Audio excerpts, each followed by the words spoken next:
আপনি কি জানেন ইতিহাসে এমন একটি যুদ্ধ হয়েছে যেখানে তলোয়ার না চালিয়েই মুসলিমরা জিতে গিয়েছিল? এই যুদ্ধের নাম তাবুক যুদ্ধ।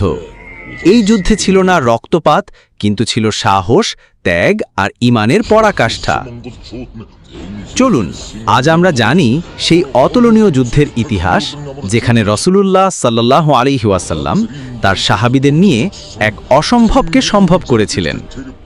পার্ট 1, যুদ্ধের কারণ। হিজরি নবম সনে মুসলিমরা যখন ধীরে ধীরে শক্তিশালী জন্য এক কঠিন পরীক্ষা। এই যুদ্ধকে বলা হয় জাইশুল উসরা, অর্থ লাব্বাইকা ইয়া রাসূলুল্লাহ। এই সময়ে রাসূলুল্লাহ জনসাধারণের কাছে সাহায্যের আহ্বান জানান। সাহাবীরা তাদের সর্বস্ব দান করেন। সবচেয়ে বড় অবদান রাখেন উসমান ইবনে আফফান রাদিয়াল্লাহু আনহু। তিনি দান করেন 300 উট ও 1000 দিনার। পার্ট 3, তাবুকে পৌঁছানো ও যুদ্ধের অদ্ভুত রূপ। মদিনা থেকে প্রায় 700 কিলোমিটার পথ পাড়ি দিয়ে রসুল ও তার বাহিনী তাবুকে পৌঁছান। কিন্তু অবাক করার বিষয় হল, তাদের মুখোমুখি হওয়ার জন্য রোমান বাহিনী এসেইনি। তারা মুসলিম বাহিনীর সাহসিকতা ও ঈমান দেখে ভয় পেয়ে পিছু হটে। রসুল সেখানে 20 দিন অবস্থান করেন। এই সময় তিনি আশেপাশের খ্রিস্টান গোত্রগুলোর সঙ্গে চুক্তি করেন।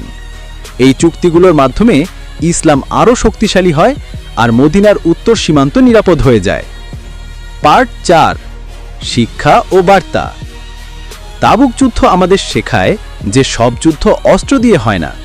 বিশ্বাস, নেতৃত্ব, একতা আর আত্মত্যাগ, এই গুণগুলোর মাধ্যমেও একটি জাতি বিজয়ী হতে পারে। রসুলের দূরদর্শিতা, সাহাবীদের ত্যাগ আর আল্লাহর সাহায্য, সব মিলিয়ে তাবুক ছিল ইসলামের ইতিহাসে এক বিস্ময়কর বিজয়। উপসংহার, শেষের বার্তা। প্রিয় দর্শক, তাবুক যুদ্ধ আমাদের মনে করিয়ে দেয় যে কঠিনতম সময়েও যদি আমরা ঈমান ও একতা ধরে রাখি, তাহলে আল্লাহ তাআলা আমাদের বিজয় দান করবেন ইনশাআল্লাহ।